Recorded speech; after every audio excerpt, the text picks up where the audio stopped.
ओम श्री गणेशाय नमः।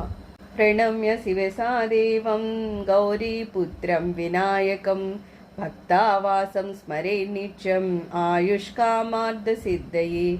प्रथमं वक्रतुण्डं च एकदन्तं द्वितीयकं तृतीयं कृष्णपिङ्गाक्षं गजवक्त्रं चतुर्थकं लम्बोदरं पञ्चमं च षष्ठं विकटमेव च सप्तमं विघ्नराजं च धूम्रवर्णं तदाष्टकं नवमं बालचन्द्रं च दशमं तु विनायकम् एकादशं गणपतिं च द्वादशं तु गजाननं द्वादशैतानि नामानि त्रिसञ्जं यः पठेन्नरः न च विघ्नभयं तस्य सर्वसिद्धिकरं परम्। विद्यार्थी लभते विद्यां धनार्थी लभते धनं पुत्रार्थी लभते पुत्रान् मोक्षार्थी लभते गतिं।